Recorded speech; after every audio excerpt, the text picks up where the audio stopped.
Audio de mercados de Andbank de viernes 28 de febrero de 2025. Mi nombre es Alex Fuste. Hoy me gustaría acercarles una reflexión sobre la renovada intensidad de la retórica arancelaria de Trump, que aparentemente no ha tenido un impacto en mercados. Me gustaría hablar del por qué esta ausencia de un impacto evidente, pero también me gustaría hablar de los potenciales efectos a futuro en caso de materializarse. Bien, desde inicio de año, Trump ha venido amenazando con aranceles por todos lados. Sin embargo, el mercado europeo, por cierto, un objetivo prominente de esos aranceles, ni se ha inmutado. Acumula un 9,75% en el año.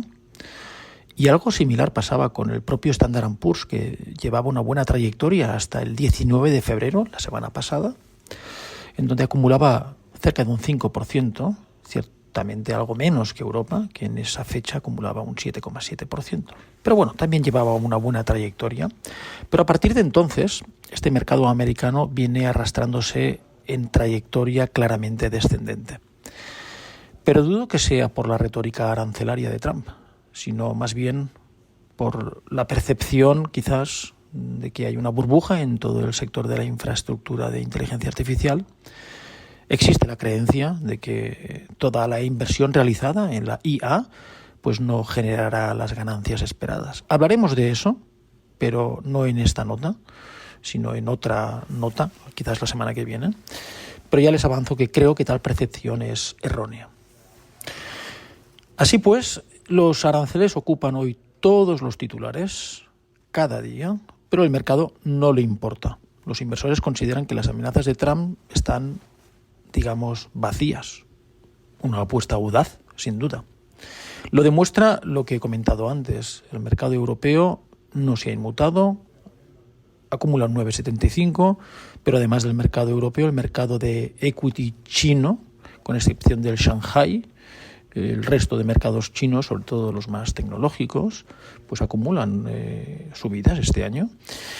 O también lo demuestra la evolución del peso mexicano en todo el 2025. Está estable alrededor de 20,5 unidades por dólar. O el Canadá, el dólar Canadá, está también estable alrededor de 1,44. O el propio yuan, estable en 7,25, 7,30.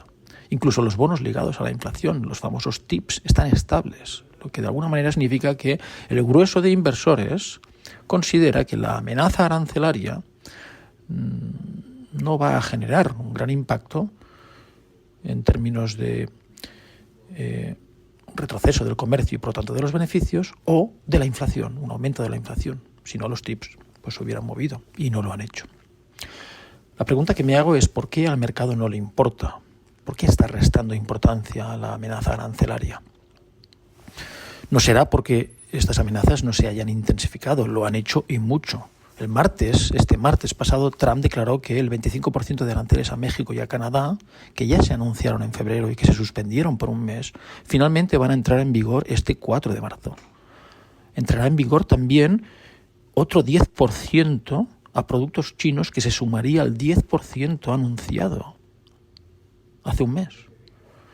Y también la administración Trump nos ha recordado que el 25% en todo el acero y el aluminio que entra en el país, pues también va a entrar en marzo. Y han habido otros anuncios, no en el campo arancelario, sino fuera del campo arancelario, que es, por ejemplo, la administración Trump, el 21 de febrero, hizo público el Investment Policy. Bueno, en realidad el documento se llama America First Investment Policy. Un documento que propone nuevas y duras restricciones en la inversión entre Estados Unidos y China. Entonces, de nuevo, ¿por qué los inversores hacen caso omiso de estas amenazas para el comercio y para los beneficios empresariales, incluso tras el reciente endurecimiento de la retórica y la inminencia de su materialización?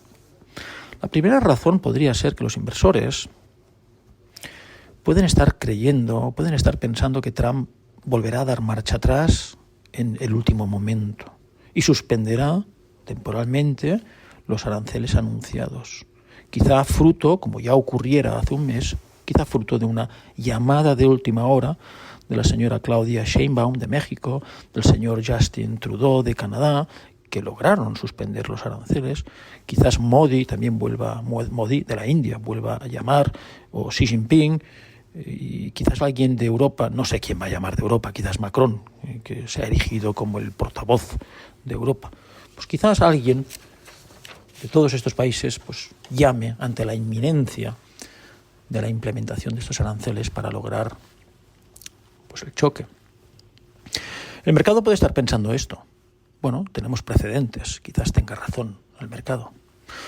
Otra razón, una segunda razón por la que los inversores parecen mostrarse tranquilos hoy, a pesar de la retórica y la inminencia, es que quizás piensen que el propio equipo comercial de Trump, una vez finalizado el estudio de reciprocidad, pues acorte las riendas a los impulsos arancelarios. En el contexto ecuestre, acortar las riendas es una acción que se realiza para reducir o detener la velocidad del caballo, ¿no? O para estrechar el contacto con la boca del caballo y mejorar la comunicación con el animal. Quizás el mercado esté pensando eso, un equipo comercial que frene el impulso comercial o que mejore la comunicación. ¿Por qué? ¿Por qué los inversores pueden estar pensando eso? Hombre, porque la idea de los aranceles recíprocos, que suena simple, es simple solo en la teoría. En la práctica es muy difícil de aplicar, según he podido entender. Y por tanto, al menos a corto plazo, es prácticamente imposible de aplicar la reciprocidad. De forma que el objetivo de aplicarlos el 2 de abril es prácticamente inalcanzable. La reciprocidad significa que para cada arancel de un país externo sobre un producto americano se establezca su correspondiente arancel americano para ese mismo producto extranjero. Me informan que conllevaría pasar de 15.000 líneas arancelarias a más de 3 millones de líneas arancelarias.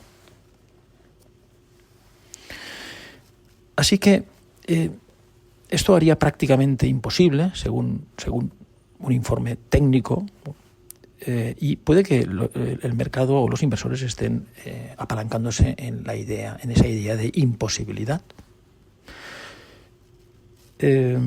Quizá por ello pues anden tranquilos los señores inversores hoy. ¿Tienen razón de andar tranquilos? Yo les diría que quizá hacen bien de no tomarse o de no interpretar la amenaza arancelaria de forma literal, pero sí deberían tomarla en serio.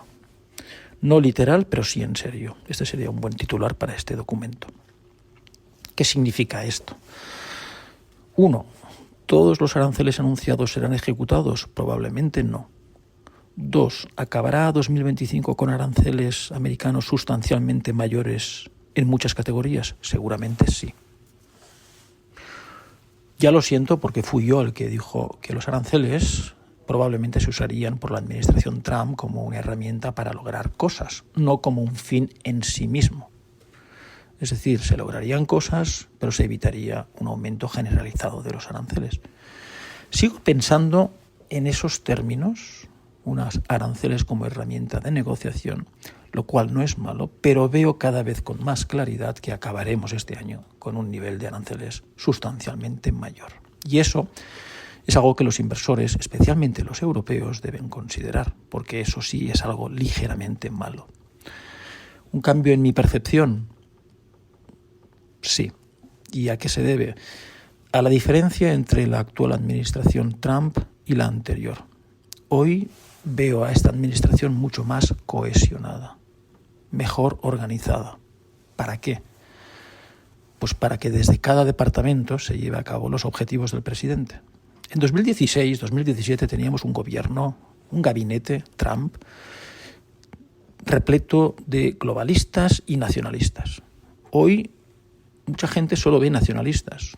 Yo no sé si son nacionalistas o quizás sean solo globalistas que persiguen equilibrar los desequilibrios en cuanto al tratamiento comercial de los bienes americanos, esa famosa reciprocidad. Antes, con esa división, dentro del gabinete, pues los secretarios estaban enzarzados en discusiones infinitas que impedían avanzar en ningún sentido. Hoy no veo esas discusiones infinitas.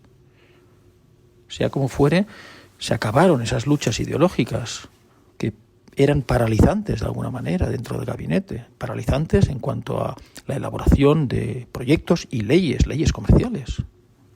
Todo eso estaba paralizado antes. En cambio, hoy tenemos un equipo de secretarios que van desde el secretario del Tesoro hasta el secretario de Comercio, hasta el secretario de Defensa, que van todos en una única dirección, y esa dirección es la de ejecutar las órdenes presidenciales. Y así es como creo que trabajarán las agencias estadounidenses. Seguir a un presidente que, por cierto, está centrando todas sus actuaciones, todos sus esfuerzos hoy en trabajar sobre sus promesas electorales, rebajar el gasto federal, la paz en Ucrania, líneas en muchas áreas que son consistentes con la línea arancelaria, lo cual, pues nos guste o no, otorga de credibilidad a las amenazas arancelarias. No sé cómo lograrán alcanzar esa reciprocidad. Sí sé que usarán ese concepto como argumento para imponer aranceles y que estos serán sustancialmente mayores a finales de 2025. ¿Es eso peligroso? ¿Peligroso para el mercado, para las empresas? Bueno, dependerá de las ganas de negociar de todas las partes. De momento, y esto es bueno, he visto reuniones, he visto llamadas entre presidentes, llamadas a la negociación para evitar la imposición de aranceles. He visto al primer ministro del Reino Unido, por supuesto de México, de Canadá, de Australia, de la India, de la Unión Europea. Acabamos de ver todos a Macron en Estados Unidos, persiguiendo precisamente ese objetivo. De momento, no obstante, debo decir que mucha cháchara y poca concreción. Y por lo tanto hará falta algo más, un paso más firme, más decidido en las negociaciones si queremos evitar el choque. Un choque que el mercado podría tomarse mal. Pero de momento, y esta es mi conclusión, no tengo más remedio que pensar que al final de 2025 los aranceles serán sustancialmente mayores al nivel actual. Y esto es algo que como inversores deberíamos tener en cuenta. Muchas gracias y hasta la próxima.